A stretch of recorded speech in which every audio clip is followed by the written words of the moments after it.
he's bouncing timelines, and eventually, Ruka wants to be a girl. What? You ain't got no hair, boy. What? Hello, Dankson. And welcome. Welcome to At First Glance. We have an awesome show today. Today's show is pretty freaking cool. I'm excited. We made a video. I'm excited. So we made a video of our top 5 animes, and this anime was one of Eric's top 5 animes that I hadn't watched. What's the anime? Steins Gate? Steins Gate. Steins Gate. Steins Gate is an anime that you can watch. It is a time travel show. It's a very deep show. There's a lot of different things going on in this show. Let's jump right into it. I'm curious to see what you really think about the whole series. Yeah, I wonder. You watched season 1. Season 2 we'll get into maybe later or at our own pace.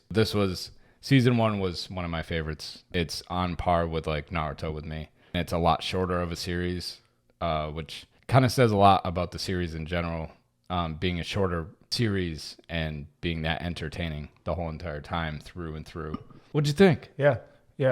Let's start off with the music of this anime.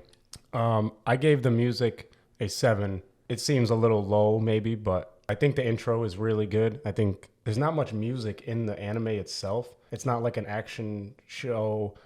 So there's not really like battle music or fighting music or bad guy music or anything like that. But the intro is really good. I really like the intro. So basically, I'm giving just the intro a 7. There's not much else to go with on the music. The outro is all right. I like the intro, particularly the imagery in the intro, like the actual visuals are really cool.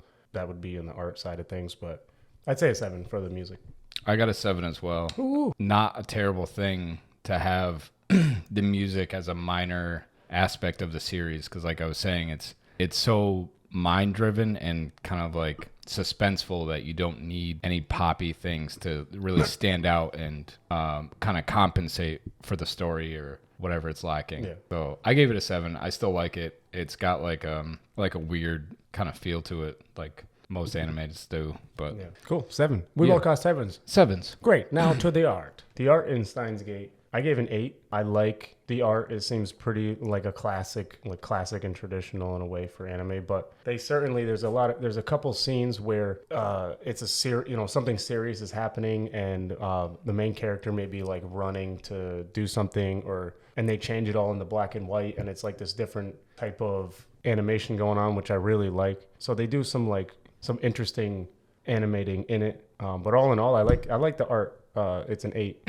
It's pretty simple and basic, but it's like there's nothing to shine up really. Yeah. It's not it's good. I like it. It's an 8. I gave it a 9, but I like the simplistic aspects of it. I like how it's simple, nothing too crazy, because there's not fight scenes, like I said, to kind of mask it up or like overdo it with the fight scenes. It's just a wicked simple style it really highlights the story when you don't have like flashy things all over the place. So I gave it a 9. I like that it's simple. Oh, now to the voice acting. I gave it a 9. I watched dub and sub. I actually prefer dubbed in this anime. The guy that does Okabe, he's really good. He does a lot of other voices, but in this anime, he's very eccentric and quirky, and his characters are really cool. But all in all, the voice acting is really good. I do, like I said, I do like the dub a little bit better. So when like Mayuri's dying, sorry for the spoilers. Maybe you should watch it. Yeah, watch it. So when like Mayuri's dying, everyone's like getting all whacked out throughout the timelines. Like the way Okabe screams, a lot of it's like very genuine sounding. So all in all, I gave it a 9. I give it a 9 too, Eric. I think the voice acting in Steins Gate is one of the best things they did in this anime. The voices are great. Okabe, who's the main character, is an awesome character.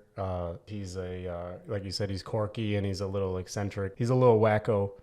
But every character, it's believable that their voice is the way it is. We're talking about dub. That's what I watched. Yeah, and you hit it on point when you said that. It seems genuine. Like a lot of times you watch animes or other shows, and it's just there's always something maybe off with the dub or a little forced. Yeah, forced, or like it just doesn't seem believable or realistic. And this one is really good. Yeah, the voice acting is really good in this show for the dub. I like it a lot, and that's partly what it's super character driven. This anime, it wouldn't have the same effect if the voice acting wasn't on par, and it was. So I gave it a 9 also. Now for the story. There's a lot to talk about, so I might have to do like a part 2 on this. But the story, I gave it a 10. There's a lot to be said about the story when there's not action or anything fluffing it up. You have straight like layers of things that always keep you entertained. There's like a slight love story. There's a lot of suspense. There's deaths, a lot of mystery, and of course time travel. If you don't like time travel, then f*** you. Yeah, and you should go and stay in the same time then. There's a lot to keep you on your seat about this anime. Not having like a lot of action or fight scenes really kind of speaks volumes to me. Like I said, to keep anyone interested throughout the whole series. There's 24 episodes, 25. 24. And it doesn't get stale for me. It's like I said, I could watch that anime over and over again. I like the way like he talks on his phone when he wants to talk to himself, but he wants to like ignore other people or like roast them. It's almost like OCD in a way. Where like his like mad scientist laughed. A lot of it is very suspenseful. I'll stop right there. Go ahead. The main character, his name is Okabe, and he is a mad scientist. Yeah, he's an amazing character. The writing of his character is awesome. You know, you don't know what to think of him at first. You think, you know, he's like a crazy guy. Is he a genius? Is he a scientist? Is he crazy? Is he all of it? He has a little, like a little group of, he'd be like, you wanker. His minions. Yeah, he has like these little, like a little group that he forms, and it's like they're all trying to figure out time travel. And of course, just like any other time travel show or movie, it doesn't go well.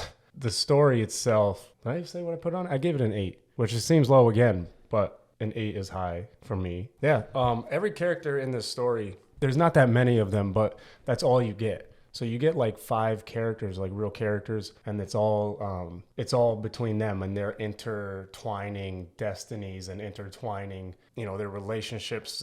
So Okabe basically is going back in time. They're trying to beat a government organization that basically ends up ruling the world in the future by using time travel. So instead of like the world having a race for like space travel or nuclear arms, it's a race for time travel. And this one company gets it, and then they rule the world in the future. So Okabe is trying to get it first. That's the initial, I believe, the initial story is they're trying to unlock it first. But then in going back in time, Okabe, I guess it's destined. People start to die, basically. One of his lab assistants or his I don't want to say who she is to him, I guess, but it's one of his friends that keeps dying, and he keeps going back and trying to alter it, fix the timeline so that she doesn't die.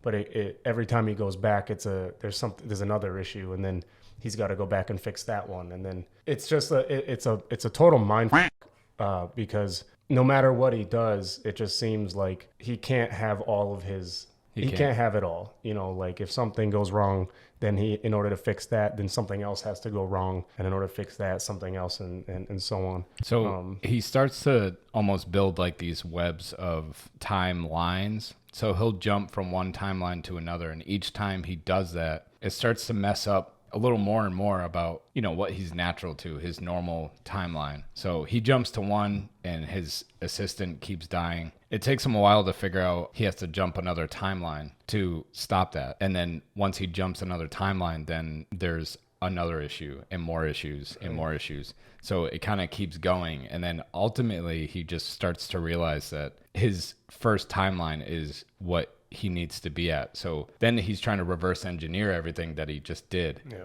And he's trying to go back to the first timeline. Like the character development and the character stories of this anime is what really got me.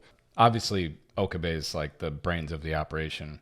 He also has a gift called Steins Reader. So every time he jumps timelines, he will remember everything that happened, but all his lab assistants won't remember anything. Which enables him to remember all of the past lines that he's been to and everything that has happened. So he'll experience some like crazy stuff, and then he'll go back to fix it, but he retains those memories, and no one around him does as well. So he has to sit with this information and sit with having experienced, you know, all the trauma, death and trauma, and then go back and ultimately relive them again and again as he tries to fix it. The story is so good in this anime. It's a little love story, but not too sappy. It's a dark comedy. You know, Okabe's very funny, but he's like subtly funny if you don't like listen to what he says. You know, it's a tragedy. This whole story is a tragedy also because there's just decisions that have to be made by ultimately, you know, multiple characters, but Okabe himself is just you see his psyche dwindle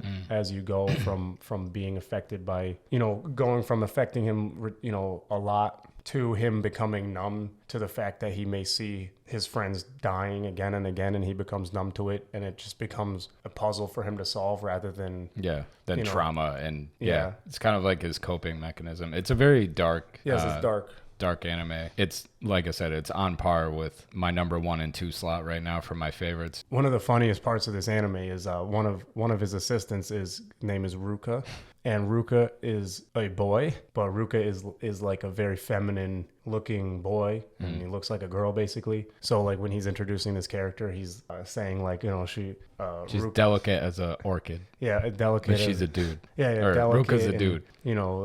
Like the sunset, but also a dude. Yeah. And so it's kind of funny.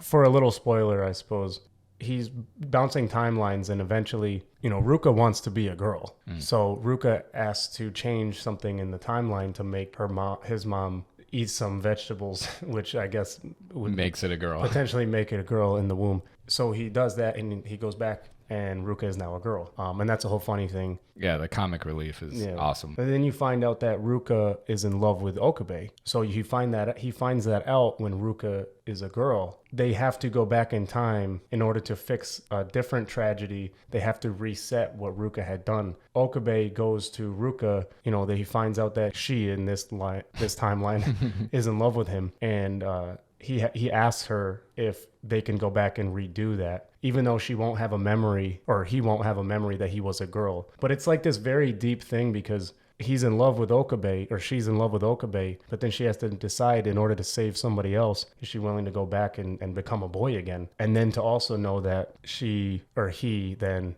would have to keep his feelings inside. And it's like a touching moment for Ruka and Okabe to have this understanding of each other. So, he takes her on a date to kind of like give her a glimpse of what could be maybe. And there's a lot of beautiful things of this show.